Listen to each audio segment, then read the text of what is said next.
आज हम लेके आए क्लास 10th विज्ञान के लिए 15 मोस्ट इंपॉर्टेंट क्वेश्चन जो कि क्लास 10th बोर्ड परीक्षा के लिए काफी इंपॉर्टेंट है। तो चलिए इन क्वेश्चंस को देख लेते हैं। देखिए हमारा पहला क्वेश्चन है। क्वेश्चन और उसका आंसर दोनों हम लिख के लाए लेकिन समझाते हुए चलेंगे।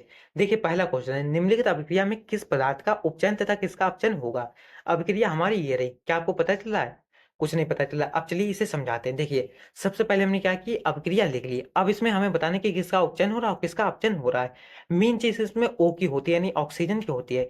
ऑक्सीजन क्या होगा, किसी में से हटेगा और किसी में जाके जुड़ जाएगा। जैसे हमारे देखिए CuO है, इसमें क्या है, ओ लगा था, यहाँ से ओ हट गया यानी इसका अपचयन हो गया। और जिसमें जाके ओ जुड़ा, इसमें जाके जुड़ा, तो इसका क्या हो गया, उपचयन हो गया। H2 में जुड़ा जाके H2 का उपचयन हो गया। और जिससे हटा उसका अपचयन हो गया। बस इतना ध्यान रखना है। नहीं समझ में आया, दूसरा तरीका समझाते हैं। देखिए अगर आपको सफल होना है, सफलता पानी है, सक्सेस पानी है, यानी आपको ऊपर जाना है, कामयाबी पानी है, ऊपर जाना है, तो आपको क्या करना पड़ेगा, अपने फालतू काम है उन्हें छोड़ना पड़ेगा। ठीक वही काम किसने किया, सीयू ने किया। सीयू यानी कॉपर ने किया। कॉपर जो चाहता है वो सफलता पाना चाहता है, यानी ऊपर जाना चाहता है। देखिए अपचयन में अगर हम शुरू का पढ़े, क्या आया, अप आया। अप का मतलब क्या होता है, ऊपर होता है। अप का मतलब ऊपर, और सफलता पानी है, उसका मतलब क्या होता है, ऊपर जाना है, यानी अप। तो यहाँ पे क्या आ गया, अप आ गया। बस इतना सा आपको ध्यान रखना, इससे आप कभी भी भूलेंगे नहीं, वरना आप अपचयन और उपचयन में हर बार गलती करेंगे। क्या अपचयन और क्या उपचयन गलतियां करेंगे। तो देखिए अगर आपको सफलता पानी है, ऊपर जाना है, तो आपको क्या, फालतू काम जोड़ने पड़ेंगे, छोड़ने पड़ेंगे। यानी ऊपर जाना है, अप जाना है, तो आपको फालतू काम छोड़ने पड़ेंगे। वही काम इसने किया। सीयू था, इसे सफलता पानी थी। अप यानी कि ऊपर जाना था इसे। तो इसने क्या किया, फालतू की जो इसके काम थे, फालतू की चीजें थी, इसने छोड़ दी। यानी ओ इसके पास फालतू का था, इसने छोड़ दिया। जब इसने छोड़ा, क्या बचा, इसके पास सीयू बचा। यानी इसने फालतू काम छोड़ा, यानी कि ये कहाँ गया, अपचयन हुआ इसका, अप पे गया, ऊपर गया बस। और जिसके बस हमारा अपचयन ये हो गया, बचा क्या, उपचयन। उपचयन दूसरा वाला हो गया। बस इतना सा आपको ध्यान रखना है। अब आप कभी भी भूलेंगे नहीं, जिसने फालतू की चीजें छोड़ दी उसका अपचयन होगा, और जिसने फालतू की चीजें ले ली उसका उपचयन हो गया। बस इतना ध्यान रखना है। बढ़ते हैं अपने। अब देखिए वही पे यहाँ पे लिखा है कि सीयू का क्या हुआ, अपचयन हुआ। और H2 था, इसका क्या हुआ, ऑक्सीकरण। देखिए उपचयन जो है इसे हम लोग ऑक्सीकरण भी कहते हैं। तो अब ऑक्सीकरण करो चाहे उपचयन, ये हुआ। अब बढ़ जाते हैं अपने अगले क्वेश्चन की तरफ। अगला क्वेश्चन देखिए, उस पदार्थ का नाम बताओ जो क्लोरीन से क्रिया करके व्यंजक चूर्ण बनाता है।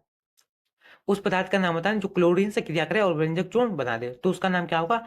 देखिए बुझा हुआ चूना, जो बुझा हुआ चूना, इसका सूत्र क्या होता है, CaOH का होल ट्वाइस। तो बुझा हुआ चूना है, जो बुझा हुआ चूना है, वो क्लोरीन से क्रिया करके व्यंजक चूर्ण बनाता है। बस इतना सा काम है। अब आपको अगर सूत्र याद है तो आप इसकी रिएक्शन भी कर सकते हैं, यानी अभिक्रिया भी आसानी से कर सकते हैं। देखिए बुझा हुआ चूना है, क्या सूत्र होता है, CaOH का होल ट्वाइस। किससे क्रिया करेगा, क्लोरीन से क्रिया करके, यानी Cl2, क्लोरीन का सूत्र Cl2 से क्रिया करके व्यंजक चूर्ण बनाता है। व्यंजक चूर्ण का सूत्र क्या हुआ, CaOCl2। बस लिख दिया। अब जो चीजें बची वो हमने बाद में लिख दी, यानी H2O बचा लिख दिया। बस ये क्रिया भी हो गई। इसमें ये क्या था, बुझा हुआ चूर्ण, क्लोरीन थी। ये पे यहाँ पे क्या गया, व्यंजक चूर्ण, और ये क्या बन गया, जल बन गया। नीचे सभी के नाम लिखे हुए हैं। बढ़ जाते हैं अपने अगले क्वेश्चन की तरफ। अगला क्वेश्चन देखिए, किसी रासायनिक अभिक्रिया में उत्प्रेरक की क्या भूमिका होती है। उत्प्रेरक क्या होते हैं, देखिए पहले ऐसे हम समझाते हैं। जैसे हम, आप क्या है, आप क्लास 10th में हैं। अगर आप टॉप करना चाहें, टॉप छोड़ो, अगर आप पास भी होना चाहें, तो ऐसे हो सकते हैं, नहीं हो सकते। जब तक हम टीचर आपको ना पढ़ाएं, आपको कुछ भी समझ में नहीं आएगा, आप ना तो पास हो पाएंगे। तो हम क्या करते हैं, हम आपको क्या करते हैं, प्रेरणा देते हैं, सफलता की ओर ले जाते हैं, हम आपको समझाते हैं, जिसके बाद आप क्या करते हैं, पास हो जाते हैं, टॉप करते हैं। ठीक उसी तरह से यहाँ पे भी होता है। उत्प्रेरक कौन है, हम टीचर ही हैं। तो देखिए उत्प्रेरक वे पदार्थ होते हैं, हम देखिए हम बोर्ड एग्जाम में भाग नहीं लेते, हम पेपर नहीं देते, लेकिन हम आप लोगों की मदद करके आप लोगों को पास करवा देते हैं, टॉप करवा देते हैं, वही इसमें है। देखिए उत्प्रेरक वे पदार्थ होते हैं। उत्प्रेरक कौन है, हम हैं। तो हम क्या लेते हैं, बोर्ड परीक्षा में भाग नहीं लेते। ठीक उत्प्रेरक उसी तरह उत्प्रेरक क्या होते हैं, ये अभिक्रिया में भाग नहीं लेते, लेकिन हम क्या करते हैं, आप लोगों की मदद करके आप लोगों को टॉप कराते हैं, पास करवा देते हैं। ठीक उसी तरह उत्प्रेरक जो है, वो जो पदार्थ हैं, इन्हें पास करवा देते हैं, यानी इनकी अभिक्रिया करवा देते हैं, वही हुआ। देखिए उत्प्रेरक वे पदार्थ होते हैं जो किसी भी रासायनिक अभिक्रिया में भाग नहीं लेते, परंतु अपनी उपस्थिति से अभिक्रिया को करा देते हैं, उत्प्रेरक कहलाते हैं। उत्प्रेरक वे पदार्थ होते हैं जो किसी भी रासायनिक अपक्रिया में भाग नहीं लेते, परंतु अपनी उपस्थिति से अपक्रिया को करा देते हैं, उत्प्रेरक कहलाते हैं। बस। अब देखिए जैसे उदाहरण हमने ले लिया कि वनस्पति तेल है, ये इसकी क्या, H2 लिया हमने, यानी हाइड्रोजन, वनस्पति तेल H2, और ये देखिए इसमें ये Na यानी कि निकेल है। ये क्या है, ये उत्प्रेरक है, इसने अभिक्रिया में भाग नहीं लिया। अगर हम निकेल को हटा दें तो हमारी जो ये अभिक्रिया चल रही है ये पूरी ही नहीं होगी, ये जैसे हैं वैसे ही रहेंगे। लेकिन जब हम निकेल को लेके आएंगे, Na को लेके आएंगे, तब ये अभिक्रिया पूर्ण हो जाएगी और वनस्पति घी हमारा बन जाएगा।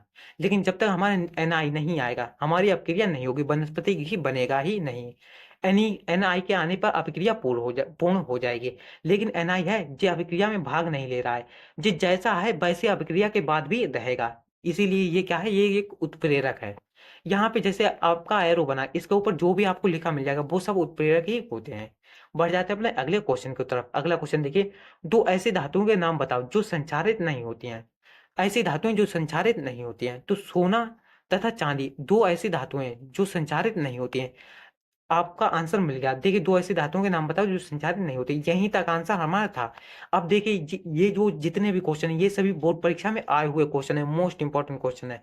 अब देखिए हमारा इतना क्वेश्चन था, हो सकता है आपकी बार ये भी पूछा जा सकता है कि दो ऐसी धातुओं के नाम बताओ जो संचारित नहीं हो सकती तथा क्यों, तथा कारण बताओ। कारण भी पूछा जा सकता है, या क्यों नहीं होती संचारित ये भी पूछा जा सकता है। तो हम वो भी लेके आए हैं, कारण हम लेके आए। दो देखिए, क्योंकि ये विद्युत रासायनिक श्रेणी में सबसे नीचे आती हैं। जो जितनी भी हमारी धातुएं हैं जो विद्युत रासायनिक श्रेणी में सबसे नीचे आती हैं, वो क्या होती हैं, वो जल्दी संचारित नहीं होती हैं। जैसे सोना सबसे नीचे आता है विद्युत रासायनिक श्रेणी में, उसके बाद आ जाता है चांदी, सोने के ऊपर क्या आ जाता है, चांदी आ जाती है। सबसे नीचे कौन सी है, सोना, तो और फिर चांदी, इसलिए ये कम संचारित होती हैं। संचारित होती हैं लेकिन बहुत ही माइनर सी, बहुत ही कम संचारित होती हैं। तो क्यों, क्योंकि ये विद्युत रासायनिक श्रेणी में सबसे नीचे आती है, इसलिए संचारित नहीं होती है। कौन, सोना और चांदी। बढ़ जाते हैं अपने अगले क्वेश्चन की ओर। अगला क्वेश्चन देखिए, वायु में जलाने से पहले मैग्नीशियम रिबन को साफ क्यों किया जाता है, बताइए। तो देखिए मैग्नीशियम रिबन की सतह पर मैग्नीशियम ऑक्साइड की परत बन जाती है। जो मैग्नीशियम रिबन है इसके ऊपर मैग्नीशियम ऑक्साइड की एक परत जम जाती है, बन जाती है कह लो, या जम जाती है, कुछ भी कह सकते हैं। तो बन जाती है, यह परत मैग्नीशियम रिबन को वायु में जलने से रोकती है। यानी ये जलने, मैग्नीशियम रिबन है इसे जलने ही नहीं देती। इसलिए मैग्नीशियम रिबन को वायु में जलाने से पहले साफ किया जाता है, जिससे जो मैग्नीशियम ऑक्साइड है वो हट जाती है। उसके बाद हम लोग वायु में इसे जला सकते हैं और आराम से ये मैग्नीशियम रिबन है ये जल जाती है। बस अगला क्वेश्चन है, लोहे की वस्तुओं को हम पेंट क्यों करते हैं। इसका आंसर तो आपको पता ही होगा, क्यों करते हैं, जंग से बचाने के लिए। बस यही हमें लिखना है। तो लोहे की वस्तुओं पर वायुमंडलीय ऑक्सीजन तथा नमी के कारण जंग लग जाती है, जंग लग जाती है। इनकी सतह पर पेंट करने से सतह खुली नहीं रहती तथा सतह ऑक्सीजन और नमी से के संपर्क में नहीं आती, जिसके कारण जंग नहीं लगती। बस लोहे की वस्तुओं पर हम पेंट क्यों करते हैं, तो जंग को बचाने के लिए करते हैं। जब हम लोहे की वस्तुएं हैं उन पर पेंट कर देते हैं तो वो कैसे, नमी और ऑक्सीजन से दूर हो जाती हैं।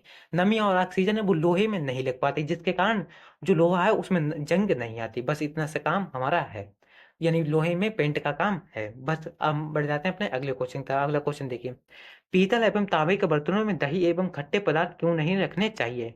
आपने देखा होगा जो दही है आपके घरों में पीतल और तांबे के बर्तनों में नहीं रखा जाता होगा। क्यों नहीं रखा जाता होगा तो चलिए बताते हैं। तो देखिए दही एवं खट्टे पदार्थ कैसे होते हैं, अम्लीय प्रकृति के होते हैं। अम्ल और क्षार आपने पढ़ा होगा। तो दही एवं खट्टे जितने पदार्थ हैं वो सभी कैसे, अम्लीय प्रकृति के होते हैं, यानी अम्ल होते हैं। और अम्ल जो है वो धातुओं के साथ अभिक्रिया करके हानिकारक विषैला पदार्थ बनाते हैं, जो कि हमारे शरीर के लिए अच्छा नहीं है। तो अम्ल जो होते हैं वो धातुओं के साथ, अब देखिए हमारे पीतल और तांबे क्या है, ये धातु ही है। और जो हमारे दही और खट्टे पदार्थ थे वो क्या थे, अम्ल थे। और अम्ल जो है वो धातुओं के साथ क्रिया अगर करेंगे तो क्या होगा, हानिकारक विषैला पदार्थ बनाएंगे, जो कि हमारे शरीर के लिए अच्छा नहीं है। तो इसलिए हानिकारक विषैला पदार्थ बनाते हैं, इसलिए जो कि हमारे शरीर के लिए अच्छा नहीं है। इसलिए पीतल एवं तांबे के बर्तनों में दही एवं खट्टे पदार्थ नहीं रखने चाहिए। बस इतना सा हमारा आंसर था। बढ़ जाते हैं अपने अगले क्वेश्चन को। अगला क्वेश्चन देखिए, एक ग्वाला ताजे दूध में थोड़ा बेकिंग सोडा मिलाने पर दूध को दही बनने में अधिक समय क्यों लगता है। यानी एक ग्वाला है वो क्या करता है, दूध में बेकिंग सोडा, दूध क्या है, फट रहा है उसका, यानी खराब दही बनने जा रहा है। तो ग्वाला क्या करता है, बेकिंग सोडा को दूध में डाल देता है, जिसके बाद जो दूध है, दही बन रहा था वो रुक जाता है। वो दूध है दूध ही रहता है, दही बनता ही नहीं है। क्यों नहीं बनता है, अब चलिए इसका आंसर बताते हैं। तो देखिए छोटे छोटे से आसान से क्वेश्चन है, और ये क्वेश्चन जो है इंपॉर्टेंट क्वेश्चन है बहुत। कोई 3 बार आया, कोई 4 बार आया, कोई 5 बार आ चुका है। तो बेकिंग सोडा मिलाने पर दूध की प्रकृति क्षारीय हो जाती है। जो दूध है, जब दूध में बेकिंग सोडा मिला देते हैं तो दूध कैसा होता है, तो क्षारीय बन जाता है। और क्षारीय जब बन जाता है तो इसे, देखिए अभी हम ऊपरी पढ़ के आए कि दही जो है वो क्या है, वो एक अम्ल है। कहाँ पे पढ़ा था हम लोगों ने, यहाँ पे लोहे की वस्तुएं, वायु में जलन इधर ही होगा कहीं पे, हाँ। देखिए हमें पीतल एवं तांबे के बर्तनों में दही, अब देखिए दही क्या है, हमारा अम्ल है। दही क्या है, अम्ल। और दही देखिए दूध से क्या बन रहा था, हमारा दही ही बन रहा था, बस इसी का मेन काम था। देखिए बेकिंग सोडा मिलाने पर दूध की प्रकृति क्षारीय हो जाती है, वैसे दूध क्या बन रहा था, दही बन रहा था, और दही यानी कि हमारा अम्ल बन रहा था। लेकिन जब हमने बेकिंग सोडा मिला दिया दो, वो क्या बन गया, जाके क्षारीय बन गया जाके। लेकिन कुछ समय के लिए, हमेशा के लिए नहीं, कुछ समय के लिए क्षारीय बना, बाद में वो हल्के हल्के फिर अम्ल बनने लगेगा, यानी दही बनने लगेगा। कुछ समय के लिए रुक जाएगा। तो बेकिंग सोडा मिलाने पर दूध की प्रकृति क्षारीय हो जाती है, जो इसे हल जल्दी दही यानी कि खट्टा बनने से रोकती है, अम्ल बनने से रोकती है। इसलिए बेकिंग सोडा मिलाने पर दूध को दही बनने में अधिक समय लगता है। बस इतना सा हमारा आंसर था। बढ़ जाते हैं अपने अगले क्वेश्चन को। अगला क्वेश्चन देखिए, वीडियो अगर आपको अच्छी लगी तो वीडियो को लाइक जरूर करें, और अगर यूट्यूब चैनल पे हमारे नए आए हैं तो चैनल को सब्सक्राइब जरूर कर लें। देखिए अगला क्वेश्चन है, व्यंजक चूर्ण का रासायनिक नाम, अणुसूत्र तथा उपयोग का वर्णन कीजिए। इसे बनाने की विधि का रासायनिक समीकरण भी लिखिए। बस इतना सा हमें करना है। चलिए शुरू करते हैं। देखिए हमें पूछा कि व्यंजक चूर्ण का रासायनिक नाम, तो रासायनिक नाम क्या होता है, रासायनिक नाम होता है कैल्शियम ऑक्सीक्लोराइड। किसका, व्यंजक चूर्ण का। आगे पूछा गया अणुसूत्र। अब चाहे आप अणुसूत्र कह लो चाहे रासायनिक सूत्र कह लो, दोनों का मतलब एक ही होता है। क्या होता है व्यंजक चूर्ण का रासायनिक सूत्र, तो वो होता है CaOCl2। ये होता है रासायनिक सूत्र यानी कि अणुसूत्र। अब आगे पूछा गया हमसे इसके उपयोग, तो उपयोग में क्या लिखेंगे, इसके निम्न उपयोग हैं। जल को जीवाणु रहित बनाने में, यानी जल जल से, पानी से जीवाणुओं को निकालने के लिए, कीटाणुओं को निकालने के लिए, दांतों को साफ करने में, आक्सीकारक के रूप में। बस इतने से इसके उपयोग में बहुत सारे हैं, लेकिन हमने 3 लिखे हैं। आगे देखिए, उपयोग का वर्णन कीजिए, इसे बनाने की विधि का रासायनिक समीकरण लिखिए। बनाने की विधि भी हमें लिखनी है, तो चलिए वो भी देखते हैं। देखिए बनाने की विधि, शुष्क भुजे चूने पर क्लोरीन गैस प्रवाहित कर इसका उत्पादन किया जाता है। यानी कि शुष्क भुजे चूने पर जब हम Cl2 यानी कि क्लोरीन को प्रवाहित करते हैं, डालते हैं, तब हमारा व्यंजक चूर्ण प्राप्त होता है, व्यंजक चूर्ण बनता है। बस इतना सा था। अब इसकी हमें क्या करनी है, रिएक्शन यानी अपक्रिया भी लिखनी होगी। तो शुष्क भुजे हुए चूने की रिएक्शन जो सूत्र होता है वो क्या होता है, तो CaOH का होल टॉयज होता है। चूने पर क्लोरीन यानी Cl2 गैस प्रवाहित करने पर इसका उत्पादन होता है, किसका, तो व्यंजक चूर्ण का। कैसे, देखो Ca हो गया, Ca यहाँ से एक O ले लेंगे, हो गया, और Cl2 ये जुड़ गया, बचा के यहाँ पे देखिए O भी हमारे दो थे और H भी हमारे दो थे। H हमारा दो थे, वो यहाँ पे आ गई। एक O कहाँ पे गया था, यहाँ गया था, बचा यहाँ पे एक O, वो यहाँ पे आ गया। बस क्या होगा, H2O बन गया। हमारे क्या, व्यंजक चूर्ण, ये क्लोरीन था और ये हमारा जल बना जाके, बस इतना सा हो गया। आगे बढ़ते हैं अगले क्वेश्चन का। अगला क्वेश्चन देखिए, बेकिंग सोडा पर संक्षिप्त टिप्पणी लिखिए। संक्षिप्त टिप्पणी में भी हम लोग रासायनिक सूत्र, रासायनिक नाम यही सब लिखेंगे, और इसके उपयोग बनाने की विधि यही सब लिखेंगे। तो देखिए इसका रासायनिक नाम क्या, NHCO3, ऊपर नीचे हुआ। देखिए रासायनिक नाम क्या होगा इसका, सोडियम हाइड्रोजन कार्बोनेट, और रासायनिक सूत्र क्या होगा, NHCO3। इस बात का ध्यान रखिएगा। आगे बनाने की विधि, तो सोडियम कार्बोनेट के जलीय विलयन में जब हम कार्बन डाइऑक्साइड गैस प्रवाहित करते हैं तो हमें बेकिंग सोडा प्राप्त होता है। किस तरीके से रिएक्शन करते हैं, देखिए सोडियम कार्बोनेट, सूत्र क्या हुआ, Na2CO3 हमने लिख लिया, कि जलीय विलयन में, जलीय विलयन यानी जल होना चाहिए, तो हमने H2O लिख लिया। जब हम कार्बन डाइऑक्साइड गैस प्रवाहित करते हैं, यानी CO2, carbon dioxide CO2 gas प्रवाहित करते हैं, तो हमें बेकिंग सोडा प्राप्त होता है। सूत्र क्या बेकिंग सोडा का, सोडियम हाइड्रोजन कार्बोनेट NaHCO3, बस प्राप्त हो गया। हो गया। अब बात कर लेते हैं इसके उपयोग के, तो इसके निम्न उपयोग हैं। अग्निशामक यानी कि आग बुझाने वाला यंत्र जो होता है उसके रूप में, प्रयोगशाला में अभिकर्मक के रूप में, और खाना बनाने में इसका उपयोग किया जाता है। और भी बहुत सारे उपयोग है, 3 हमने लिखे हुए हैं। आगे बढ़ जाते हैं इसके अगले क्वेश्चन था। अगला क्वेश्चन देखिए, विद्युत रासायनिक श्रेणी के आधार पर व्याख्या कीजिए कि क्यों कॉपर तनु सल्फ्यूरिक अम्ल में घुलकर हाइड्रोजन गैस मुक्त नहीं करता है। तो देखिए, देखिए हमारा क्या था, विद्युत रासायनिक श्रेणी के आधार पर व्याख्या कीजिए कि क्यों कॉपर तनु सल्फ्यूरिक अम्ल, कॉपर का सूत्र क्या हुआ, CO, और सल्फ्यूरिक अम्ल H2SO4, ये हुआ जाके। अब इसमें मेन काम है H का, H यानी हाइड्रोजन का। जो H है वो हमारा विद्युत रासायनिक श्रेणी है, इसमें ऊपर है, और जो CO है, जो हमारा ये यहाँ पे CO है, ये हाइड्रोजन से नीचे है। जब ये हाइड्रोजन से नीचे है तो ये क्या करता है, जो H है यानी H है इसे हटा नहीं पाता, इसके साथ रिएक्शन नहीं कर पाता है, और जब रिएक्शन नहीं कर पाएगा तो हाइड्रोजन गैस नहीं निकाल पाएगा। बस इतना सा हमारा आंसर है। तो विद्युत रासायनिक श्रेणी में जो धातुएं हाइड्रोजन से नीचे स्थित होती हैं, कॉपर भी नीचे ही स्थित है, वह अम्ल से क्रिया करके H2 गैस मुक्त नहीं करती हैं। अतः Cu धातु हाइड्रोजन से नीचे होने के कारण हाइड्रोजन गैस मुक्त नहीं करेगा। जिस किस तरह से हमने रिएक्शन करा के चेक की, तो कॉपर हमने ले लिया और हमारा क्या था, सल्फ्यूरिक अम्ल हमने ले लिया। जब रिएक्शन कराई कोई अभिक्रिया नहीं हुई। क्यों नहीं हुई? क्योंकि जो H था वो हमारा ऊपर था, तो Cu था वो नीचे था।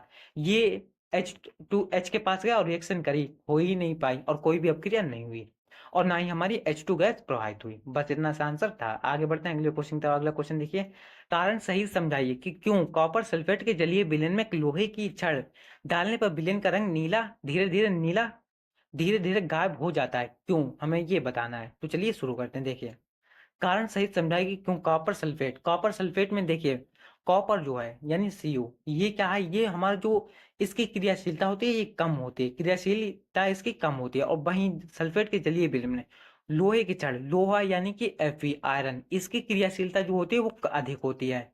तो यहीं पे हमारा मेन चीज है। कारण सहित समझाएगी क्यों कॉपर सल्फेट के जलीय विलयन में लोहे की छड़ डालने पर विलयन का नीला विलयन का नीला रंग धीरे धीरे गायब हो जाता है। तो कॉपर सल्फेट CuSO4 था, इसकी क्रिया हमने कराई Fe से। तो जो Fe था वो आया, उसने क्या कहा कि Cu को हटा दिया और अपने आप वहां पे बैठ गया।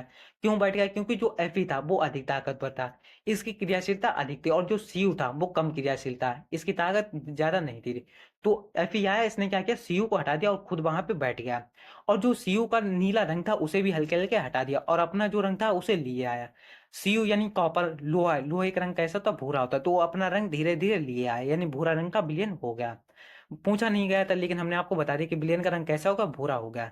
विलयन का वैसे रंग क्या था, नीला था, धीरे धीरे उड़ गया। किस तरीके से? तो कॉपर सल्फेट के जलीय विलयन में जब लोहे की छड़ डालने पर विलयन का नीला रंग धीरे धीरे गायब हो जाता है, क्योंकि लोहा Fe कॉपर Cu से अधिक क्रियाशील होता है। जो लोहा होता है वो कॉपर से अधिक क्रियाशील होता है, हमने आपको शुरू में बताया था। तो क्या था हमारे, जिससे अधिक क्रियाशील होता है, जिससे लोहा कॉपर को विस्थापित कर देता है और खुद वहां पे आ जाता है, और विलयन का नीला रंग धीरे धीरे गायब हो जाता है। बस इतना सा इसका आंसर था। बढ़ जाते हैं अगले क्वेश्चन तब। अगला क्वेश्चन देखिए, मिश्र धातु क्या होती है, एक उदाहरण देकर समझाइए। तो मिश्र धातु यानी कि मिली हुई धातु, बस यही इसका आंसर कि दो या दो से अधिक धातुओं के मिश्रण को मिश्र धातु कहते हैं। आगे एक उदाहरण देकर समझाइए। उदाहरण देखते हैं। तो उदाहरण क्या था, पीतल, इसमें 70% कॉपर तथा 30% जिंक होती है। तो पीतल इसका उदाहरण कि इसमें क्या होता है, 70% कॉपर होते हैं और 30% इसमें जिंक पाया जाता है। अब देखिए, हमारे यहाँ पे क्वेश्चन 12 था और यहाँ पे क्वेश्चन 14 है, 13 क्वेश्चन है। हमारा गलती से 13 क्वेश्चन 14 लिख गया। तो यहाँ पे हमारा कहाँ तक, 16 तक क्वेश्चन जाएंगे। तो हम देख लेते हैं अपना 15वां यानी कि 14वां क्वेश्चन। तो खनिज तथा अयस्क में अंतर लिखिए। खनिज और अयस्क में अंतर। तो खनिज जो होते हैं वो पृथ्वी में पाए जाते हैं, पृथ्वी में सामान्य रूप से यानी प्राकृतिक रूप से खनिज पाए जाते हैं। और जो खनिज होते हैं उनमें जिनसे हम आसानी से धातु निकाल सकते हैं उन्हें अयस्क कहते हैं। तो वे खनिज जिनसे धातुएं आसानी से प्राप्त कर सके अयस्क कहते हैं। बस दूसरा पॉइंट है, सभी खनिजों को धातु की प्रतिशत मात्रा एक समान नहीं होती, यानी जितने भी खनिज है उन सभी में जो धातु है वो किसी में कम होती है, किसी में ज्यादा होती है। जबकि जो अयस्क है उसमें जो धातु की प्रतिशत मात्रा वो समान होती है, यानी बराबर की धातुएं होती हैं सभी अयस्कों में। आगे तीसरा पॉइंट है कि खनिजों में कुछ अशुद्धियां होती हैं। जो खनिज है उनमें अशुद्धियां पाई जाती हैं, और जो अयस्क है उनमें अशुद्धियां न के बराबर पा होती हैं, यानी बहुत ही कम होगी, मुश्किल से कोई अशुद्धि निकला है, वरना अशुद्धि नहीं निकलती है। अब बढ़ जाते हैं अपने 15वें क्वेश्चन की तरफ, जो कि 16वां क्वेश्चन है। नाम के लिए 16वां है, वैसे 15वां क्वेश्चन है। प्राकृतिक गैस क्या है, इसके दो उपयोग बताइए। तो प्राकृतिक गैस, जब मीथेन एथेन आदि गैसों का मिश्रण होता है, मीथेन एथेन जितनी गैसें उन सभी को मिला दें तो हमारी प्राकृतिक गैस होती है। तथा इसका प्रमुख अवयव मीथेन गैस है। इसमें जो जैसे हम इतनी गैसों को मिला देंगे तो हमारी क्या, प्राकृतिक गैस बन जाएगी। लेकिन अगर मीथेन गैस को ना मिलाएं तो हमारी प्राकृतिक गैस नहीं कहलाएगी। मेन चीज मीथेन गैस है। मीथेन गैस में बाकी सब गैसें हम मिला सकते हैं और प्राकृतिक गैस हमारी रहेगी। अब बात कर लेते हैं इसके उपयोग के बारे में। तो इसके निम्न उपयोग है। घरों तथा कारखानों में ईंधन के रूप में, पहला उपयोग क्या होगा, घरों तथा कारखानों में ईंधन के रूप में। और दूसरा क्या होगा, हाइड्रोजन गैस के निर्माण में। ये थे इसके दो उपयोग। बाकी अगर आपको वीडियो अच्छी लगी वीडियो को लाइक कीजिए, चैनल को सब्सक्राइब कीजिए और अपने ये जो वीडियो है इसे अपने दोस्तों में भी शेयर कीजिए ताकि वो लोग भी इन इंपॉर्टेंट 15 क्वेश्चंस को देख सकें। बाकी हम मिलते हैं आपसे एक अगली वीडियो में एक और इम्पोर्टेंट टॉपिक के साथ, तब तक के लिए धन्यवाद।